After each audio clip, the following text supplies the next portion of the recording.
ไม่ถึงเขาเรียกแล้วเมื่อกี้รอบนึง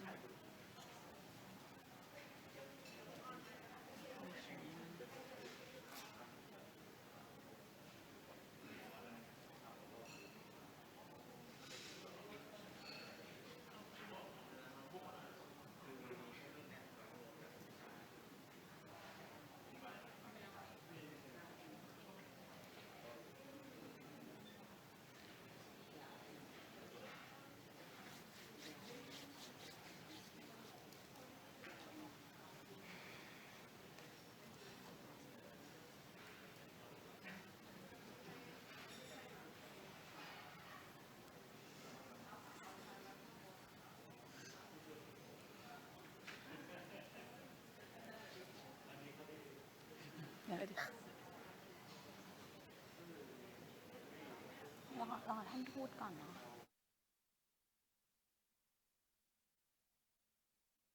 พี่จะให้หนูเชิญ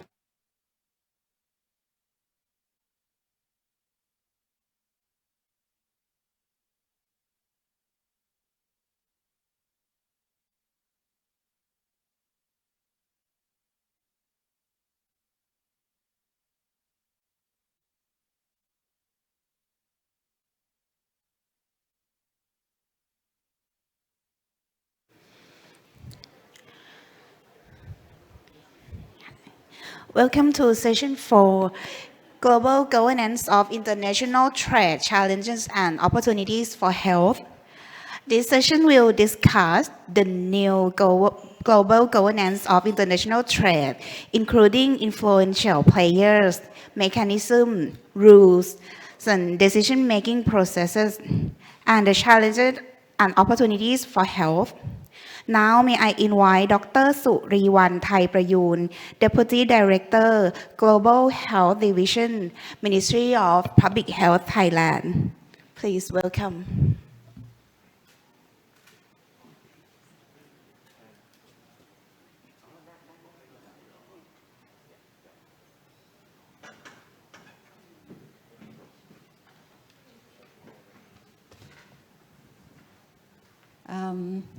Good morning and thanks very much for your introduction. So I think we can wait for a few minutes before we start our session, maybe, but I take times to invite Ambassador Phim Chinok to join me in the stage right now. And then we also have 2 panelists who join us online as well. So please, Ambassador Phim Chinok ขอสวัสดีท่านทูตเป็นทางการอีกครั้งหนึ่งนะคะสวัสดีค่ะ So thanks very much again for joining us today. Here we have 2 panelists joining us online. This is session 4. Welcome to the session 4. Session 4 is about the global governance of international trade. Actually, in the previous session, especially the latest one, the session 3, already discussed extensively on this issue, which set the scene for us to elaborate more on the global governance of international trade. We see a lot of players, actors, many new trade rules, many new trade framework, and also other development that can somehow influence the global governance of international trade as well. So I'm very honored to be joined by 3 beautiful ladies. I would like to officially introduce Ambassador Phim Chinok. Now, actually, she does not need an introduction, but for those who just joined us today in this session, so Ambassador Phim Chinok Pitfield, she is an ambassador and permanent representative of Thailand to the World Trade Organization and the World Intellectual Property Organization in Geneva, Switzerland. She has extensive experience in trade negotiations at all levels, so I have to say that at all levels. So I'm really delighted to have her to join us at this session and to elaborate and update us on the current governance of the international trade. So second, we have Dr. Chong Thao Bao Ang. So I'm not certain if I pronounced your name correctly, but nice to see you online. Dr. Bao Ang is a researcher at the Graduate School of International Studies at Laval University in Canada. So we can see her background, that maybe very nice view in Canada. Her research program over the last decades has focused on public policies and population health and all global health governance, especially the impact of international trade and investment treaties on health. She was a member of the Lancet University of Oslo Commission on Global Governance for Health, and she is also member of the list of the Canadian women leaders in global health. So welcome, Dr. Bao to the session 4. And we also have Dr. Ashley Schramm from Australia joining us online as well. Ashley, welcome. So actually, Ashley is Braithwaite Fellow in the School of Regulation and Global Governance, and she also Deputy Director of the Menzies Center for Health Governance. Her program of work seeks to advance theory and evidence for how society govern the distribution of power and resources through public policy and economic practices, and the implication for human health and health equity. So I believe that our panelists are maybe perhaps overqualified to talk about the issues that we are going to cover in the next 70 minutes. So I will moderate in a traditional way, rather than just a journalist talking style. So we have 40 minutes actually for a speaker to elaborate, to update us on the situation. And then perhaps we have some follow-up questions for you as well. And then we open the floor for Q&A. And then we'll conclude the sessions. Perhaps we will able to finish our session by 12:30. So if I may start with Chong Thao. And then followed by Ashley, and then Ambassador Phim Chinok. So Chong Thao, how you, I'm certain that you also listening to the previous session as well, so how you assess the implications of the, how to say, current global governance of international trade, and also if you can elaborate on the trade responses and also public health measures that that have been developed during this time to respond to the changing context. So, Chong Thao, please. The invitation. I'm very pleased to join you today. I hope you're hearing me well. I'm not sure how well is the sound here. I guess I'll have some comments first, yes, on the changes that we have seen on global trade governance. And some of your speakers already have raised that multilateralism is dying. I will not be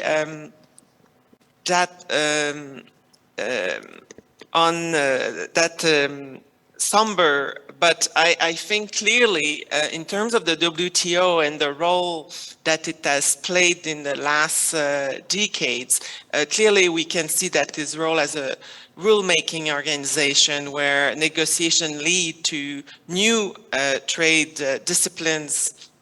This has not been happening now for a long time, even though there is a lot of work, a lot of negotiation ongoing. We have not seen a lot of results. And also on the second role of the WTO regarding dispute settlement between members, we have seen a lot of blockage with the difficulties at the appellate body, so the decision-making process that deal with dispute at WTO has been in quite in dire strait, in quite a difficult position in recent years. And therefore, the remaining third role of WTO as a space for monitoring and transparency is the one that is remaining active. But in terms of creating new trade commitments, it is really more at the regional level that we have seen this trend of continuing new agreements in of different scope, but this is where the action is happening.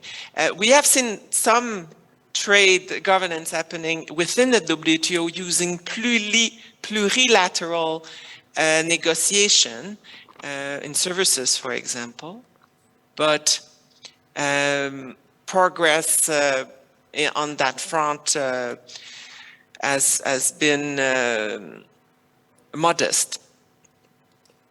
And a fourth trend would obviously be the rise of unilateralism. So we're not talking about negotiated trade commitment in that case, but the adoption of trade measures unilaterally by national governments.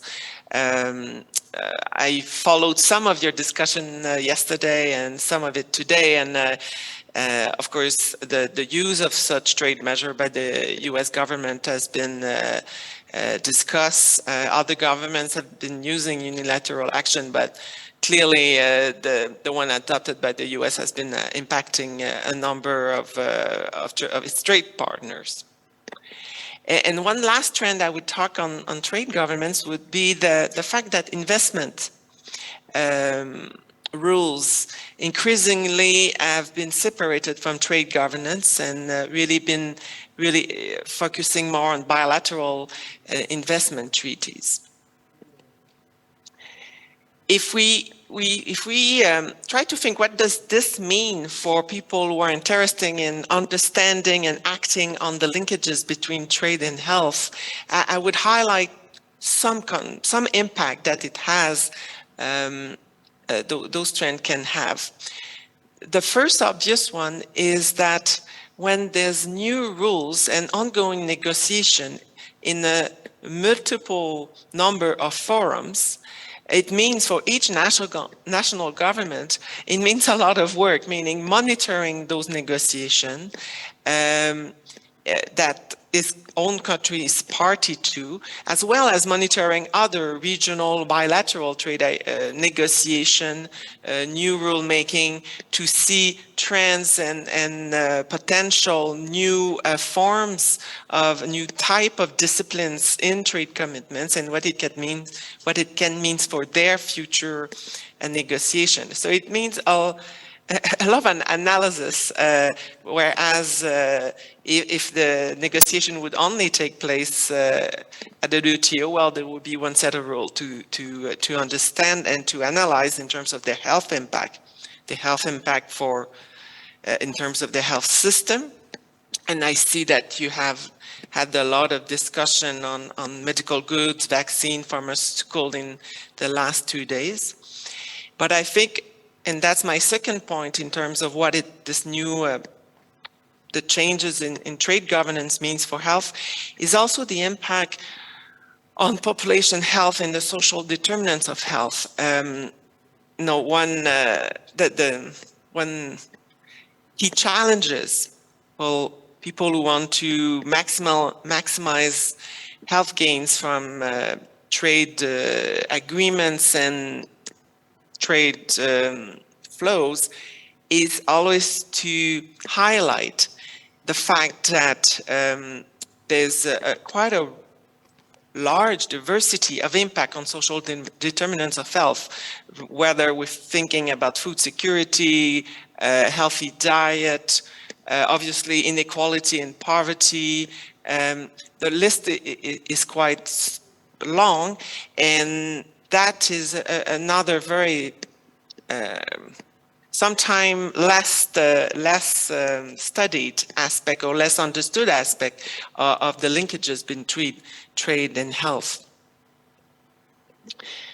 The third point I would make is that, yes, there's been changes and evolution in trade governance, but there's also a level of continuity. The trade commitments that we have taken, the trade rules that are at the WTO, for example, they remain in place, even though we have not been adding a lot of new agreements. Those existing trade rules, they continue to have an impact on national governments. And I'm wearing many hats in Canada. Yes, I'm a researcher at Laval University, but also work in the government, so the provincial government in the federal system of Canada.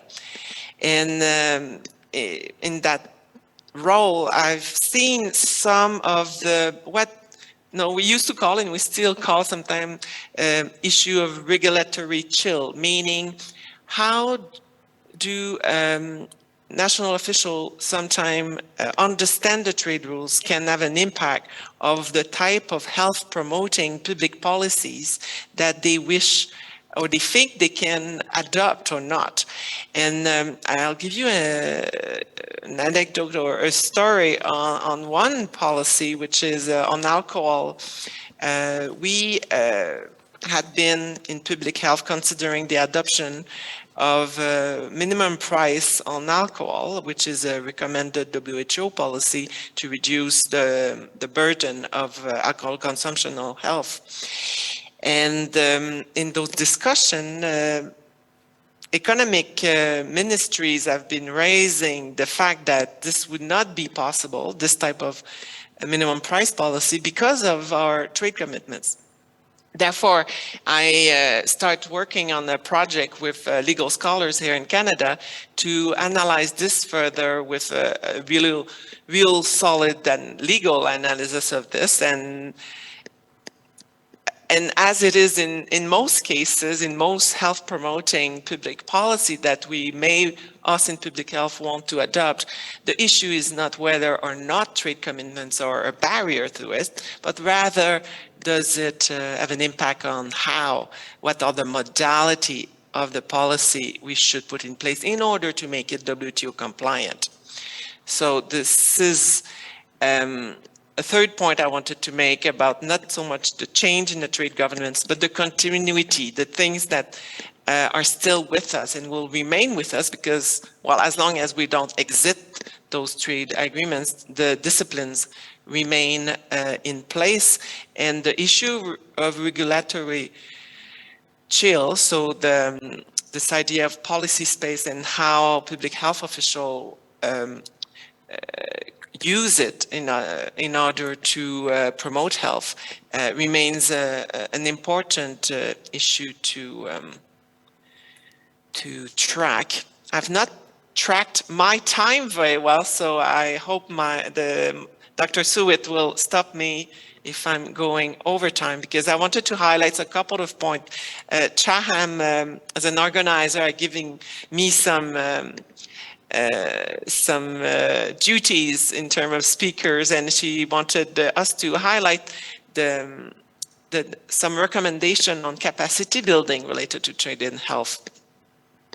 And while I have raised the issue of making sure social determinants of health are well integrated in the capacity building exercise, but I think going beyond a protective approach of making sure trade rules do not impact our policy space toward a more proactive attitude of integrating positive health commitments in trade agreements, like our colleagues in environmental policy have been doing, meaning including positive environmental obligation in trade commitments, in trade agreements, is certainly something we, in terms of capacity building, we need to think about how we would do that and what type of positive law would include in trade agreements related to health commitment. And I think the discussion you had earlier on health security is very relevant to that type of positive commitment. But yes, and the last point maybe I would raise here would be a capacity building effort in terms of what we can learn from the work on health in all policy that the WHO and others have been promoting, which ask for health ministries to work and collaborate with other ministries to make sure that all public policy within the country contributes to better health. And I think that's bringing this thinking into foreign affairs and trade governance is really a useful approach to trade and health. And the mechanism for intersectoral action that we can learn from the national level and bring it to the global level. I think that there's some rich learning there. So I think I'll stop here for now. Thank you. So thanks very much, Chong Tao. If I may ask you some questions that are arising from your talk. So you highlighted the challenges that the WTO is facing right now, especially appellate body, but maybe later Ambassador Pim Chinook will help elaborate on this issue. So in your perspective, what because the conference is talking about a need for the paradigm shift, but the previous speaker in the previous session also, we cannot shift the paradigm if we just thinking about ourselves. So when we come back to the governance as well, how do you think about this issue about the paradigm shift? How we shift on the rule making process that can advance health, and at the same time health also benefit trade and vice versa, Chong Tao. So any thought about this? Well, maybe just the key to collaboration, and I think that was some of the key messages from your last session was, we need more collaboration, cooperation to move forward. Recognizing the interdependence between nations in terms of improving health and protecting global health security is clearly one of the key building blocks toward that cooperation and collaboration. And highlighting and making it more salient, more visible, the interdependence. I mean, although I have to say, if a pandemic did not show our interdependence, I don't know what will. But nevertheless, I still think that's a key strategy to encourage and to promote cooperation and bring that paradigm shift that you have been putting forward here. All right, thanks very much, Chong Tao. So I would like to move to Ashley. So actually, the existing literature also, have the evidence to show that international trade agreements at all levels have some impact on health, directly and indirectly. So I would like to ask Ashley, what lessons from existing research and where to move the agenda, the health agenda going forward. So, Ashley? Great, thank you. Am I coming through okay? Yes, please. Thank you. Great, okay. Well, look, first I'd like to extend my thanks to all of the event organizers for the invitation today.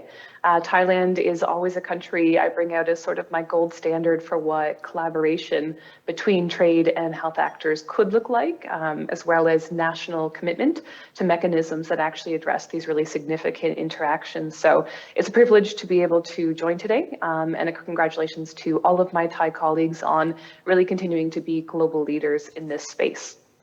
I'm joining from Canberra, Australia today, and as such, I would like to acknowledge the traditional custodians of this land, the Ngunnawal and the Ngambri people, and pay my respects to all First Nations communities, to their continuing culture and contributions to this country. So with my time today, and I think hopefully in relation to what I've been asked to say, I want to reflect on what has been for me now a decade of research on trade and investment governance from a public health perspective, and really focusing on where I think we have room to grow and improve over the next decade as actors and researchers in this space. I've organized my thoughts into 4 key points: that of fostering alignment, revisiting regulatory chill, opportunity spotting, and shifting to solutions. So the first point I want to address is this big picture fostering alignment. Now, the context for this point is an amalgamation of both firsthand experiences as well as secondhand accounts I've received of the animosities that have often characterized relationships between health actors and those in the trade and investment space. There's at times sort of an us versus them mentality, and often public health frames itself as sort of the good guy, while I've heard trade and investment policy referred to as the dark side. And, I think there is a history to that. Trade and investment policy tends to reflect the social and economic ideologies of the most powerful global players. And for the past few decades in trade and investment, treaties have really reflected the neoliberal turn many political leaders have made, and neoliberalism has in many ways been really detrimental to public health. So it's understandable that the public health community would see this policy area as an instrument of neoliberalism and thus feel a bit opposed. But it's important to remember that in previous decades, trade and investment policy has reflected different market ideals, and it could again. But what we need is really a modern trade and investment policy that acknowledges the conditions we live in today, the challenges we face as a global community today, and that can respond in a way that aligns with and supports other international agendas, like the Sustainable Development Goals or things addressing non-communicable disease rates. So where I'm going with that is that we need to see economic policy, or in this case, more specifically, trade and investment policy, as health policy. That it will shape the conditions of work and life, the drivers of illness and well-being. So we need to work with trade and investment actors to, as I've already been hearing in Chantel's recap of some of what's gone on, to see each other as collaborators, not competitors.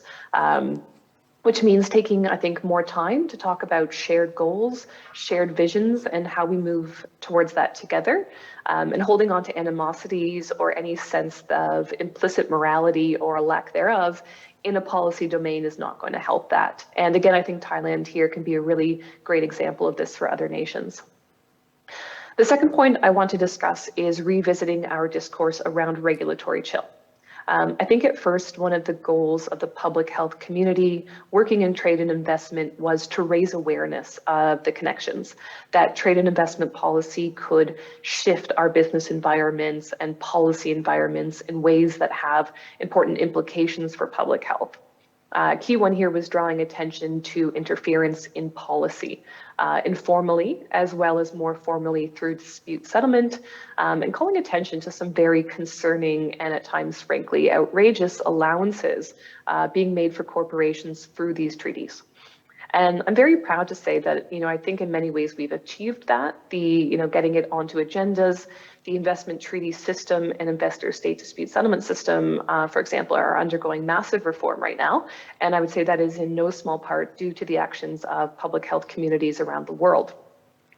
But there have also been some unintended consequences from our actions in raising awareness about regulatory chill. I think we've actually contributed to sort of naturally risk-averse governments becoming a little more risk-averse in some cases.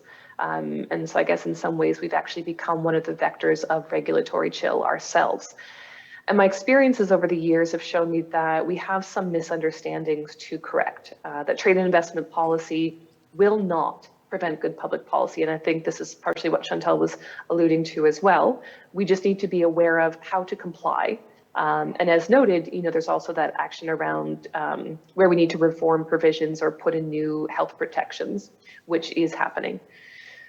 So I think it's more about needing to slightly shift and nuance our position around regulatory chill. So we make sure we are promoting good policy and not in any way suggesting it can't happen.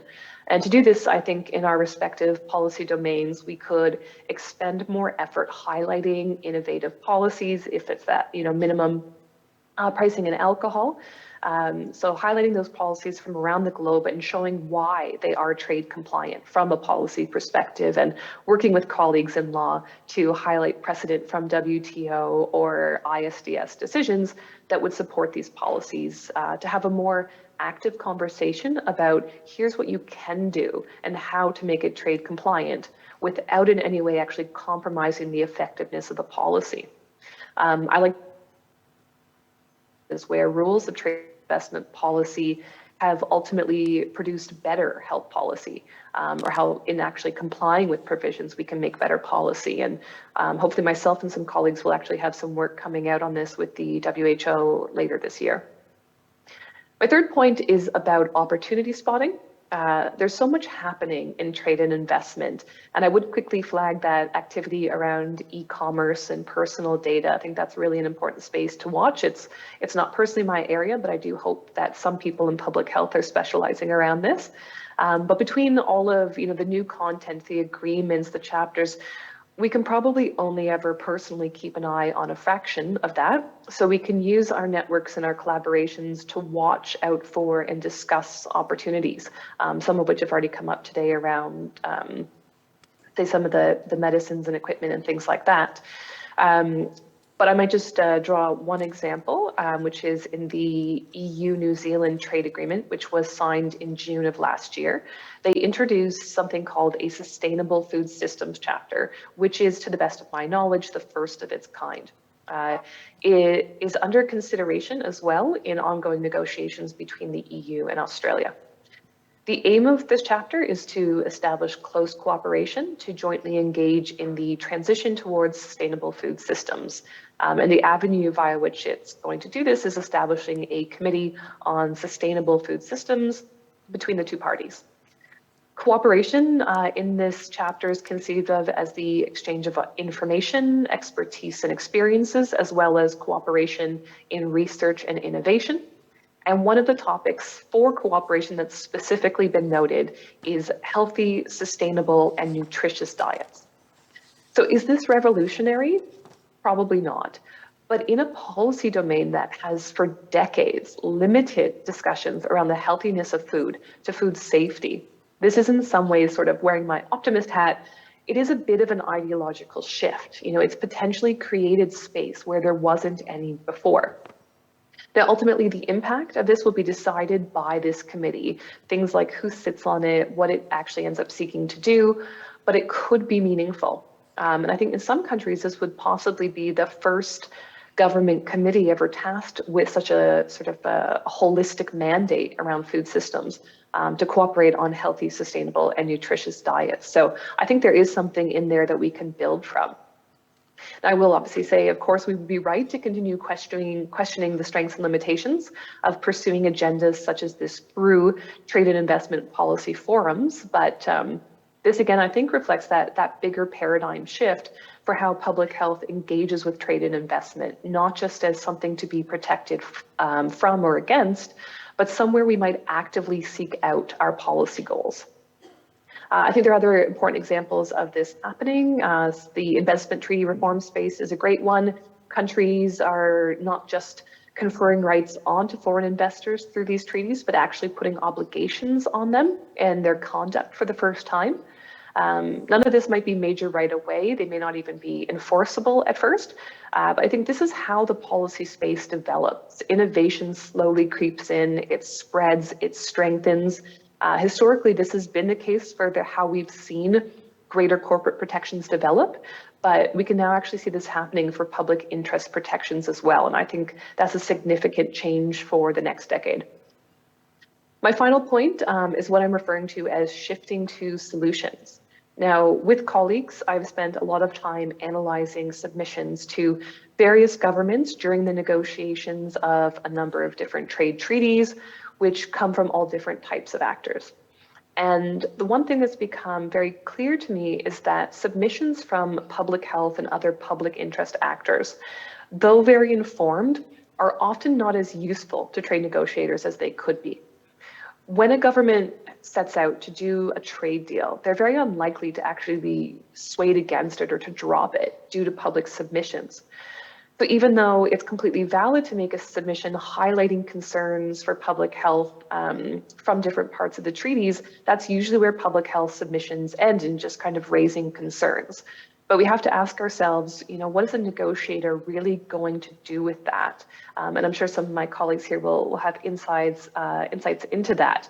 But I think, again, in the spirit of collaboration moving forward, we need to come to the table with clear asks. So instead of saying don't include investor-state dispute settlement in an upcoming treaty, something which may not at all be on the table for them to negotiate, we could be suggesting language for stronger policy protections. And again, there's work happening in Australia around this, which should come out in the near future. So key reports like that will be useful to draw on in submissions of that type. Or if you want trade to do something like support healthier food environments, what provisions would you like to see included that do that? Is there room to, actually work on reducing fresh fruit tariffs, ways to address other non-tariff barriers? I guess whatever that looks like in your specific health policy space, for me, it's about starting to come to the table or developing submissions with clear asks. Let's learn from industry lobbying. They come in, they state their importance to the economy, then they highlight what they want. And I think we can do this. It's not to say we'll all of a sudden start to get what we're asking for, but I think it will make us a better, more effective partner of government and more likely to influence trade and investment moving forward. And I'll stop there. Thank you very much. Thanks very much, Ashley. So you cover many important issues that very challenging to the health sector as well, especially on regulatory issues.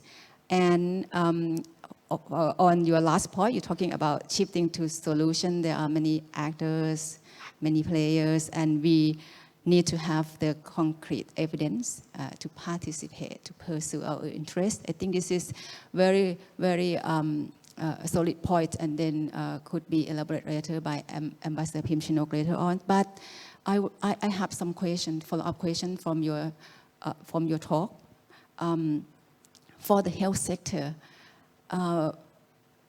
we, I think in recent years, when you're talking about regulatory issues, trade sector might view the public health measures as the trade barrier. And so I'm talking about the technical barrier to trade. You also are talking about alcohol issue as well. When the health sector try to safeguard public health in the wider context. So we have the labeling that try to warn the harmful use of the alcohol. So how the health sector and trade work together to overcome this issue on the technical barrier to trade. So how the health sector, actually we have the evidence to advance our health interests. We have, I think perhaps, if I can say that, sufficient evidence to indicate the harmful use of alcohol. But many times that this kind of our proposal is viewed as technical barrier to trade. So what do you think about this issue, Ashley? Yeah, I mean, I think it's really important to sort of separate the corporate narrative around what trade investment policy means for implementing health policy and what the rules actually state and what the requirements are, because these can be two very different things. And we see that particularly in the TBT committees, meetings where there's, those more informal, the special trade concerns that they raise there. And some of it really is domestic industries using these as mechanisms to start to raise issues around policies that, are probably on their radar as being possibly very effective in regulating their products and reducing sales. So I think that it's important to say, not all of the narrative that happens around the possible barriers from trade and investment agreements are valid. And so it's about, the public health community working with the trade community, working with the legal community to actually discern what are the required obligations that trade and investment agreements introduce.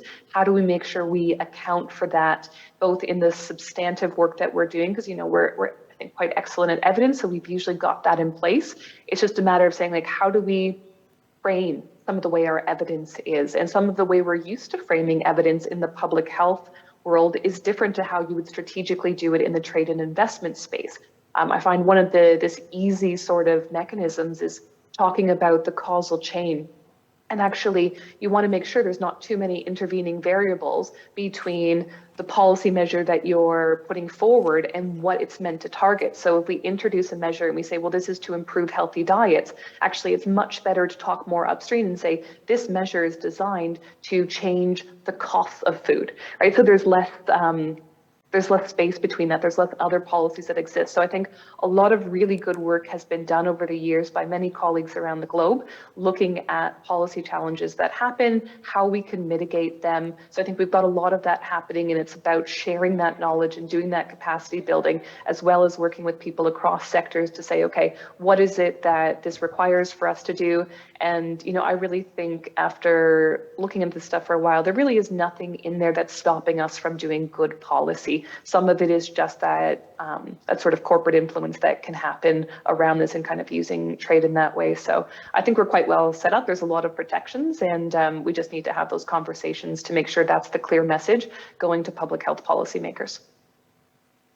Thanks very much, Ashley, for your reflection. And also, I would like to move to Ambassador Pim Chanok.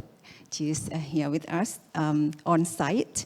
So perhaps we listen to ladies online. So I would like to ask Ambassador Pim Chanok to just give a brief reflection on global governance on international trade, and then before we move to another important issues, and then what do you think about the like Chantal said, maybe not change much in the global governance of trade, although there are many development going on, and so there are many actors and players there, but maybe the governance is not new actually. So what is your reflection on this?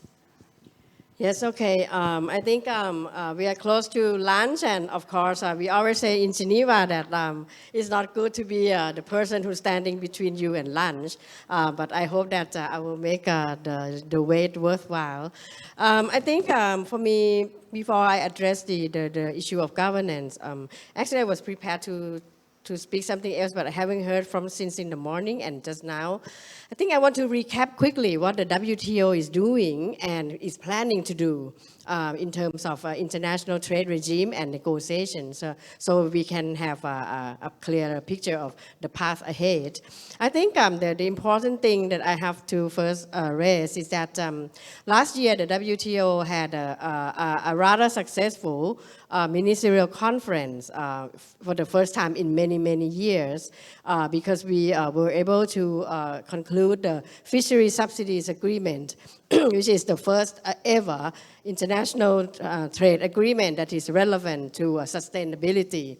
I think we have to acknowledge that. But apart from the fishery subsidies agreement, we also did have a decision on the waiver for TRIPS waiver on the COVID-19, and also the extension of the e-commerce moratorium and the food security issues.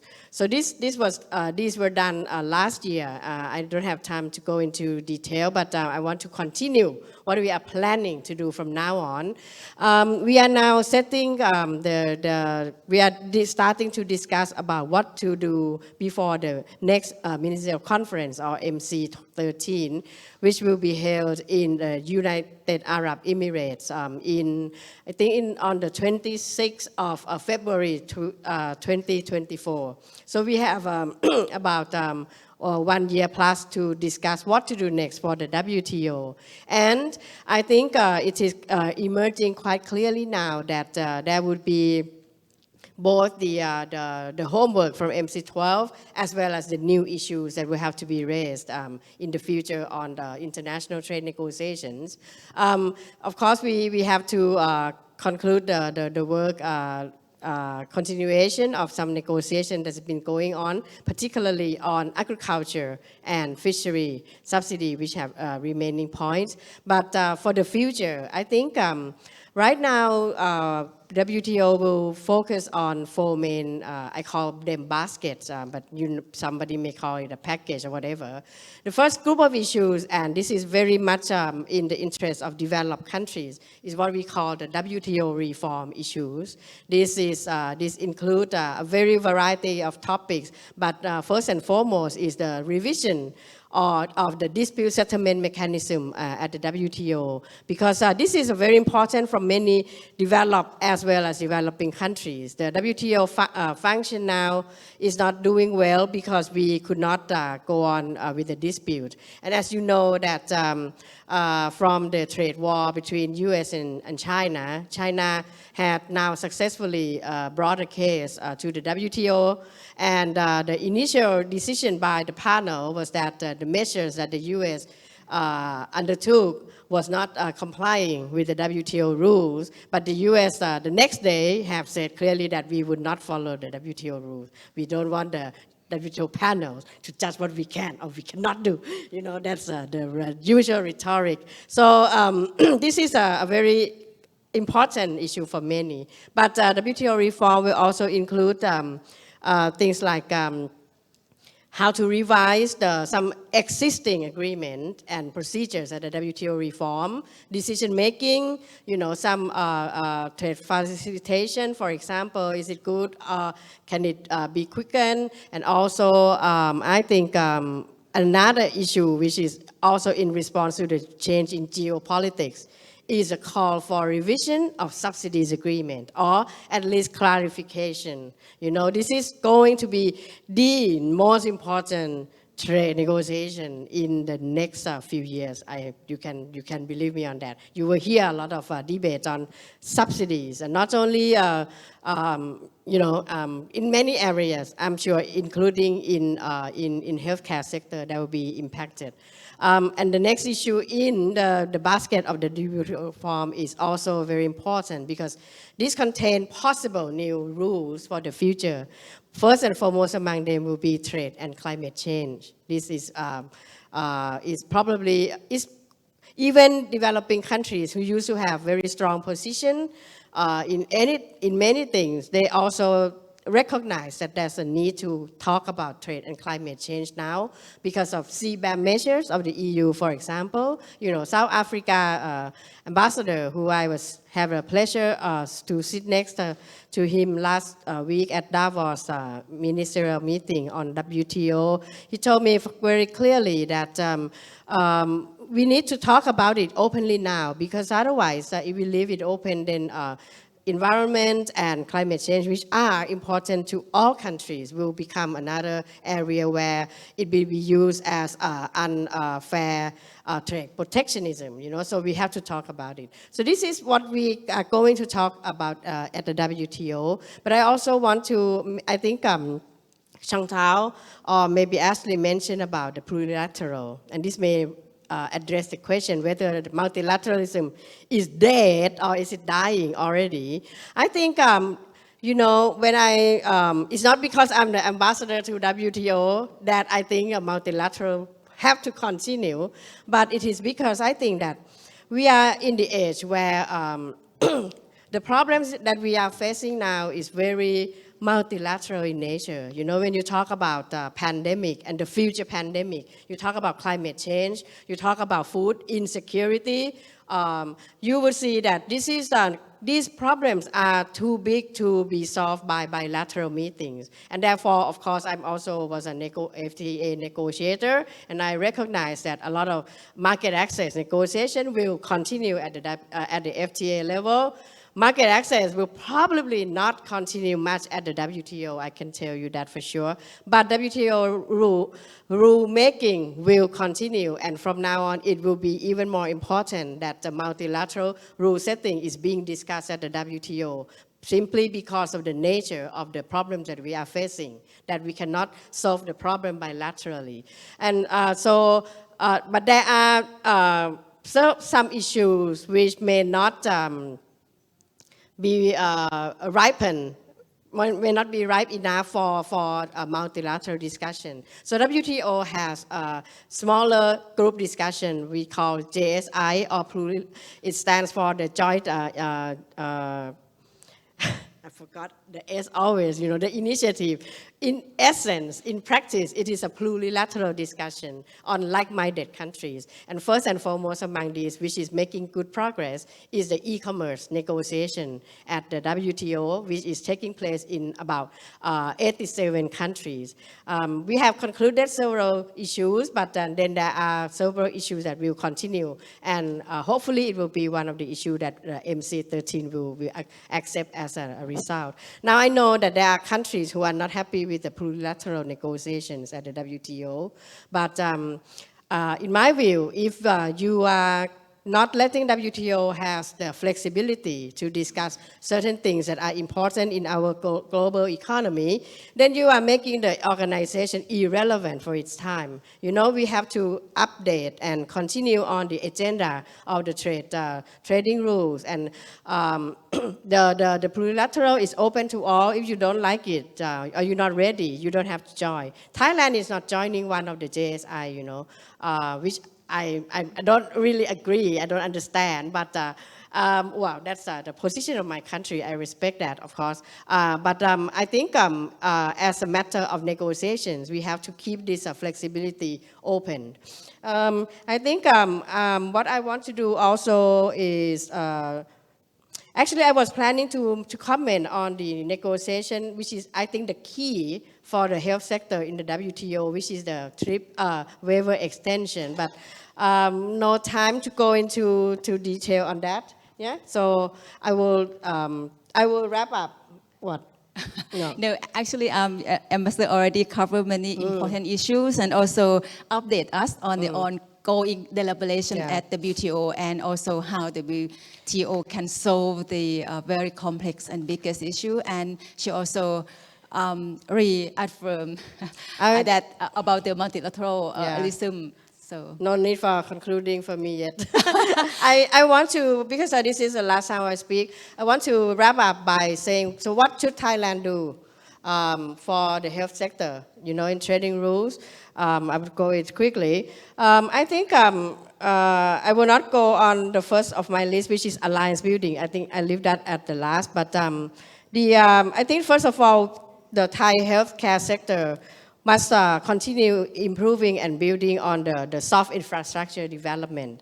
Of course, the HRD, human resource development, will be very key, and research and development capacity, which is very important for the future development of healthcare. And I said yesterday that services sector of healthcare have been affected by digitalization trend. I think this is another area that the healthcare sector must work hard to upgrade digitalization and technology and knowledge in their field. For services, I think interestingly, the thing is cost will be increased for healthcare sector because of a lot of things, energy problem, customers, lack of previous customers from Middle East, for example. All this will eventually lead to cost reduction in all trade sector, including healthcare.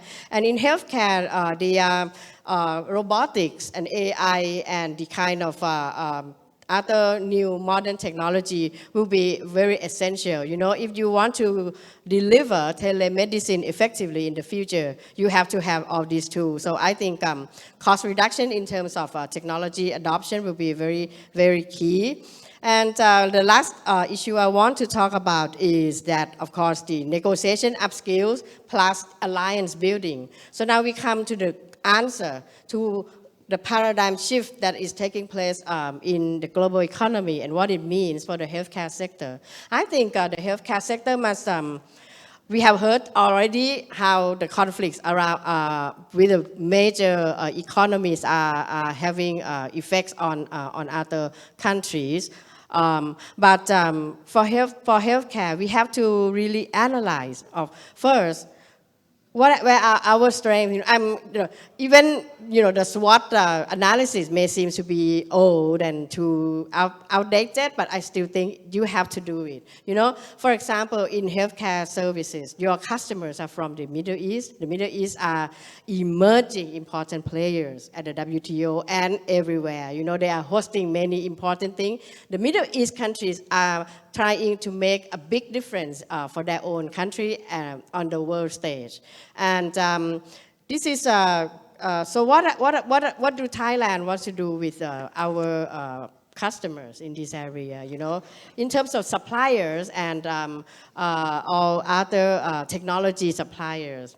We heard from Dr. Piti and every country about the, we have to choose or we don't have to choose.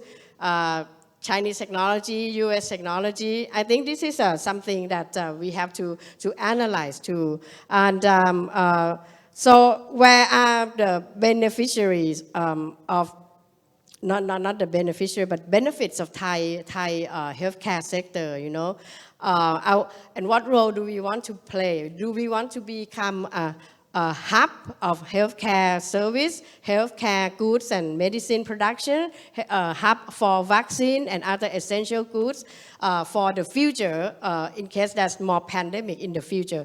Where do we stand here? Like I said, the 3 pillars of public health, good services, and intellectual property. Where do we stand on those things? We have to decide on what to do, and they can be mutually supportive. For example, if you want to go for full being develop the vaccine, then you will have to have different position on the waiver extension. I will talk about this to the public health people. No time to discuss here. So either you want to be offensive or defensive. You have to. The position will be different, but in any case, the participation in all negotiations will be very important. So I think my last point is that we have to work with all stakeholders. I think I thank Ashley very much when she said that the proposals from many stakeholders on developing countries have not been useful. I entirely agree. You should propose something, not only the problem, but the possible solution. That is missing a lot. There are only problems, but no solution. And I am your negotiator. I would like to have at least clear evidence and clear position so I can proceed. I probably help you find solution, but I think this is true for the WTO negotiation where it is deadlocked because there's the contribution are not very substantive. I'm sorry to stop on that maybe not very pleasant note, but I think collaboration, like Kunati said, is the key. We need to, I cannot say we have to put aside our differences because it is very difficult. If you are in the negotiating room like I did, in the very small meeting room, then you will see that the conflicts are very heated. I don't see myself as a small country, even though Thailand is not very big, but it gives me an uncomfortable feeling being among the conflicting countries. But in any case, I hope that talking with each other, collaboration, and thinking positively will bring us closer and come to at least conclusion on solution for the multilateral problems that are so many right now, and we need to work and to find common answers to what do we do for the next generation. So thank you very much. Thanks very much, Ambassador Pim Chinok. Actually, she can conclude our session already. I think we have learned a lot about the role of the WTO and also other players that have a big role in that multilateral trading system. So we have we have time, plenty of time to engage the audience here. So I believe that some of Roger or raise the hand. So I give the floor to Roger.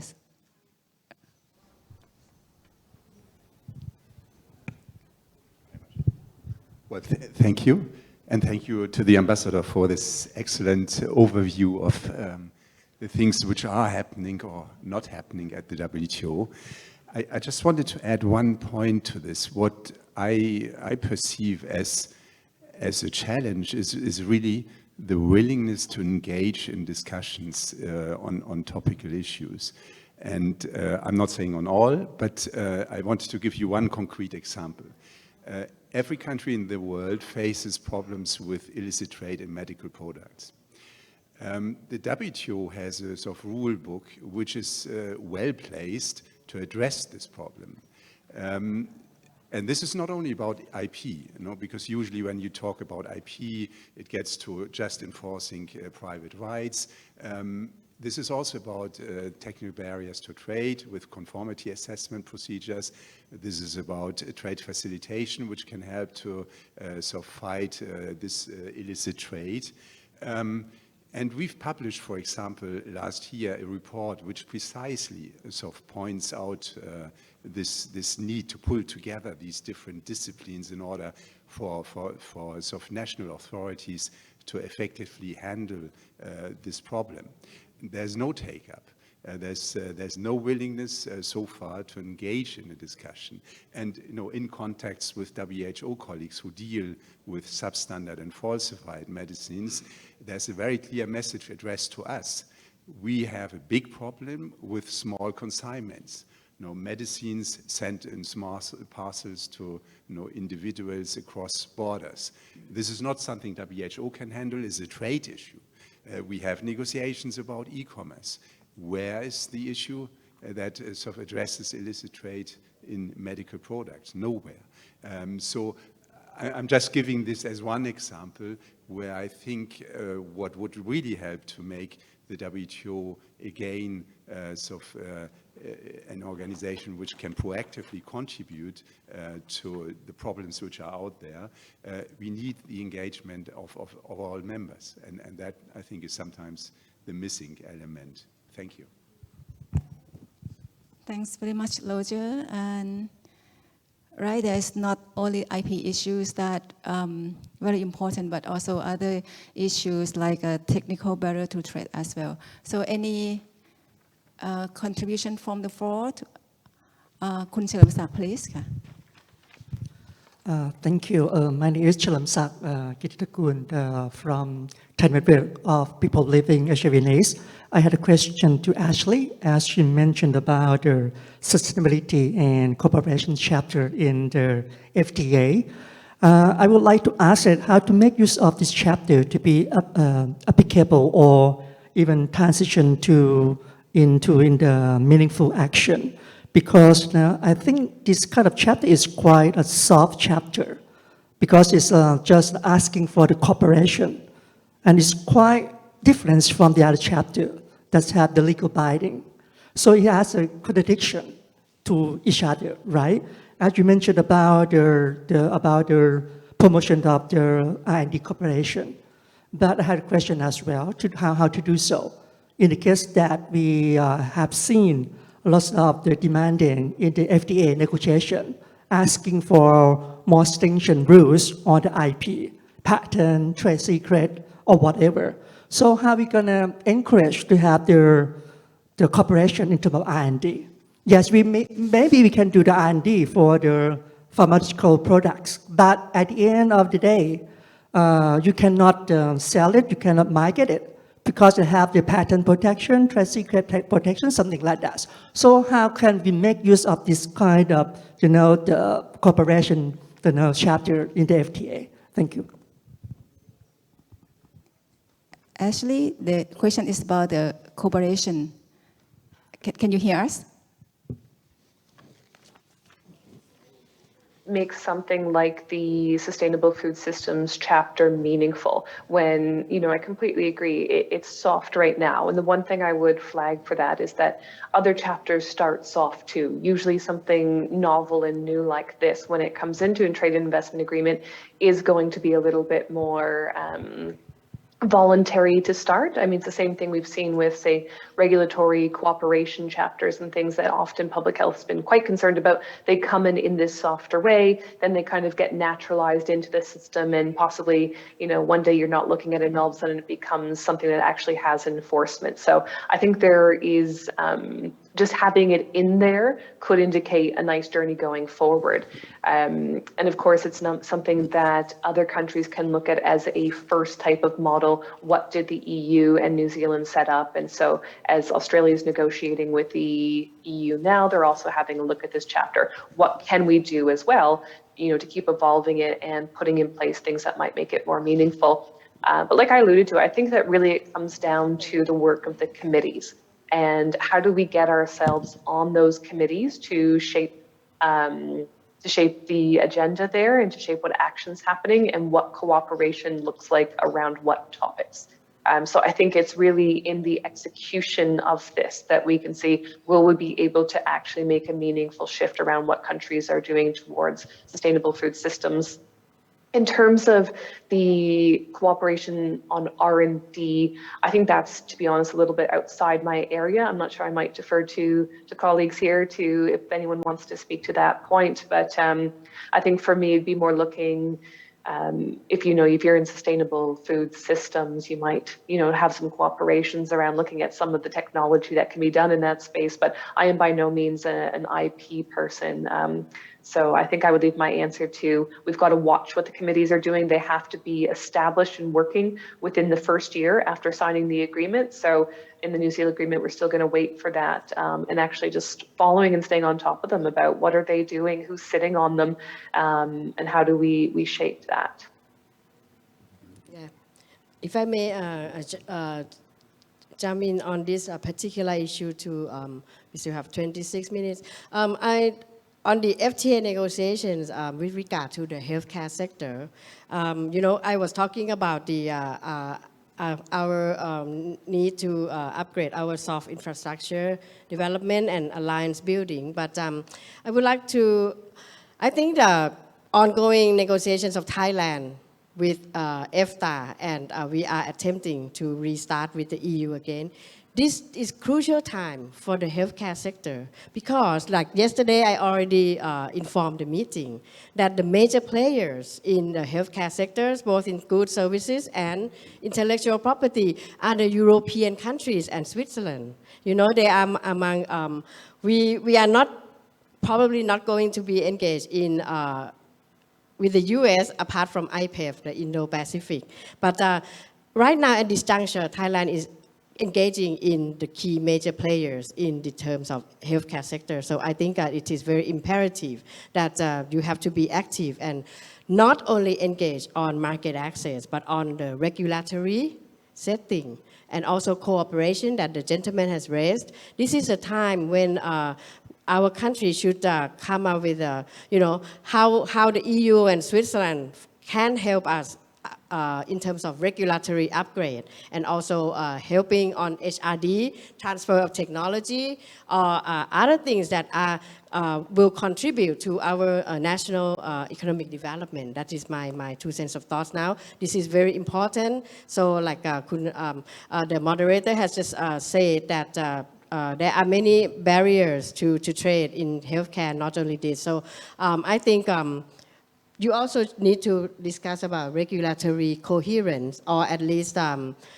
kind of recognition with the trading partners that we are engaging in. On IPEF, I think that the current state of negotiations are just starting. So you can still shape up the direction of the regulatory discussion that will be relevant for the healthcare sector. So, yeah.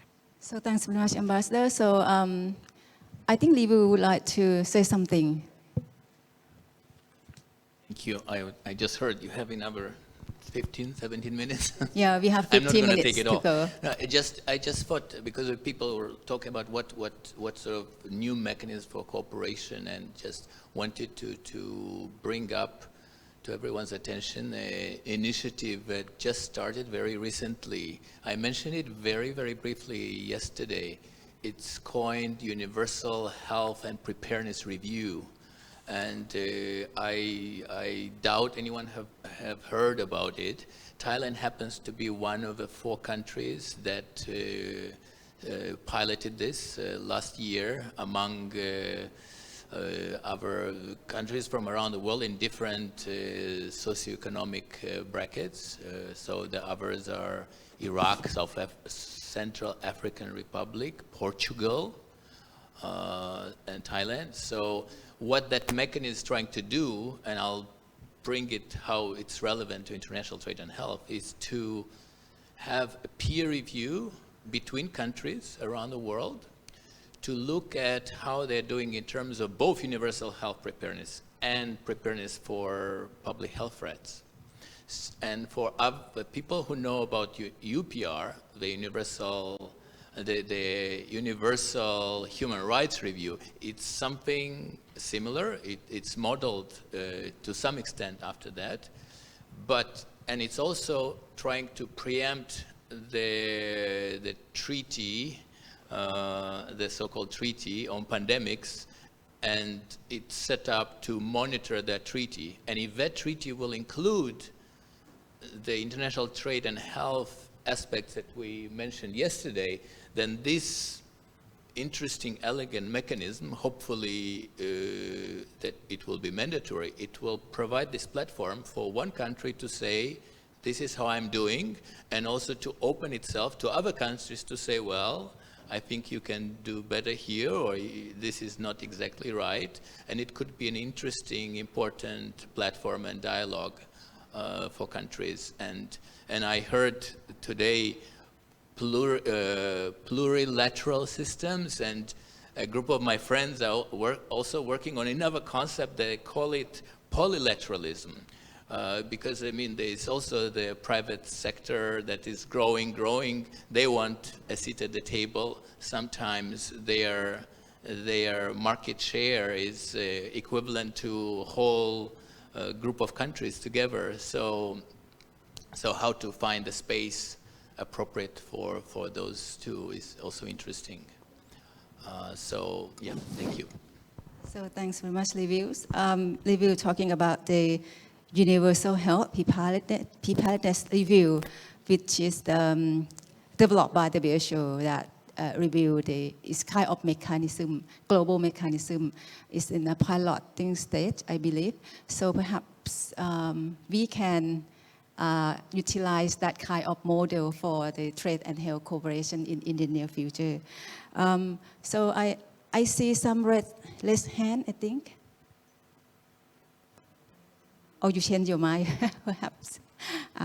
By the way, so any reaction from Chongtao on this issue as well, or you would like to have anything to add on the conversation? Just maybe on this mention of new mechanism for cooperation, this health preparedness review, it made me think about the trade policy review mechanism that exists at the WTO that are, I don't know if that was also another inspiration that are, well, I don't know if they're peer reviewed, but they are definitely discussed, and yes, I think they are reviewed by the members, and it's an interesting way for creating transparency and discussion, but also health related measure can be part of trade policy reviews as well. So those type of mechanism are quite useful, I think. So thanks very much. I see some. No, Ambassador. So Yeah. I just think that Ms. Changter just talked about trade policy review. I think yeah, thank you very much for that. But at the moment, I think in terms of healthcare, at least in terms of trips, waiver, and the COVID, I think the trilateral review process is doing very well at the WTO. We get useful information not only from the WTO Secretariat, but also from WHO and from WIPO as well. So I think this is quite a good model for future collaboration among international organizations. So but of course, we at the trade policy review, we have just completed the review from last year, and we have made comments that some of the information and the there are things that could be improved, but not specifically on the healthcare. But I think the COVID-19 has alerted our countries to be very, paying more attention to healthcare in general and to the pandemic too.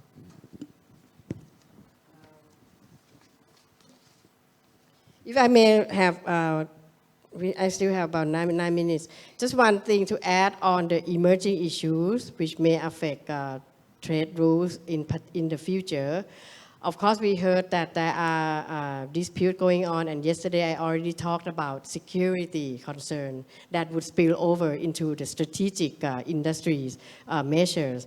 For this, actually, if you look at the recent conflict or frustration, okay, it's not yet a conflict between the EU and the US, which is about the Inflation Reduction Act. I'm not sure people in Thailand are following this, but this is a big issue because it allows the US to give a lot of subsidies, in $300 billion US dollars, direct money to manufacturers in the US.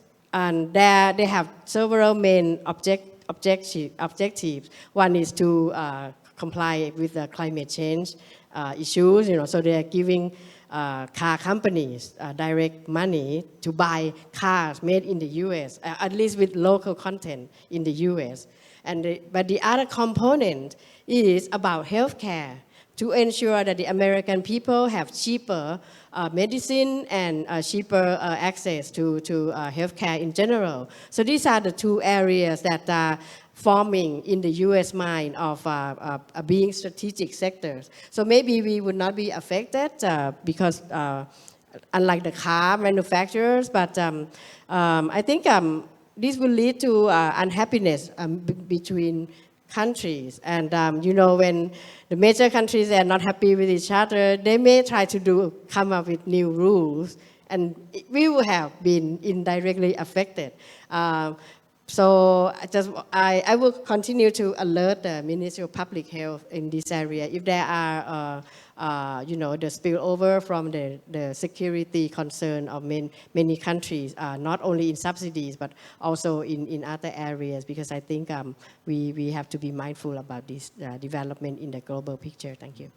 So thanks very much, Ambassador. You are raising a very important and critical point that we in the health sector have very limited knowledge about this issue, and especially some situation that ongoing, including geopolitical competition.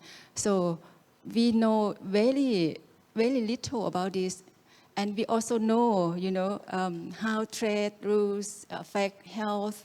And Dr. Bati, in the last session also talking about, the issue that down there to the upper level. Dr. Bati has gone too far up in the space. Yeah. I'm just going around here. So, and I also would like to echo Ambassador Phim Chinok on the health sector need to increase awareness on this issue, and we need to cooperate with trade sector more and also concerned stakeholders, and then we can contribute to perhaps the new global governance of trade.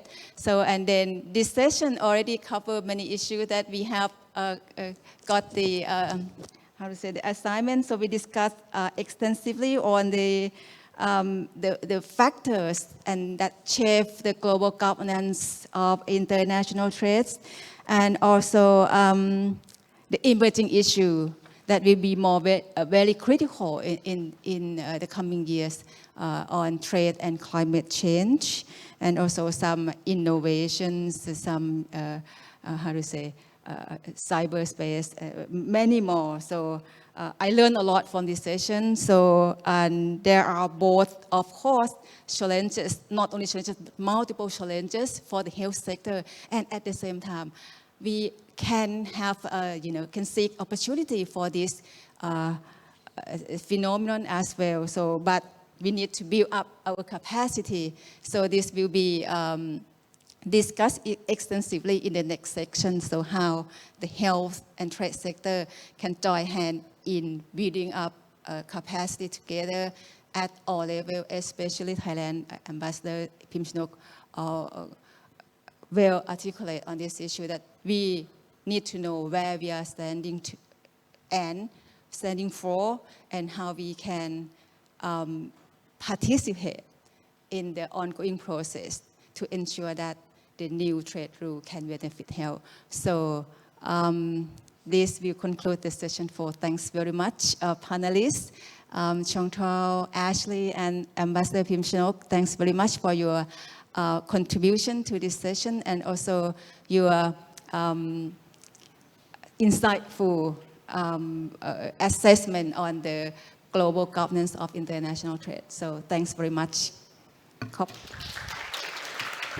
Thank you, panelists and moderator, for fruitful discussion. We will now have around 90 minutes for lunch break. May I invite everyone to lunch at the dining room on 22nd floor. And the session 5, our last session, will begin at 2 p.m. Thank you.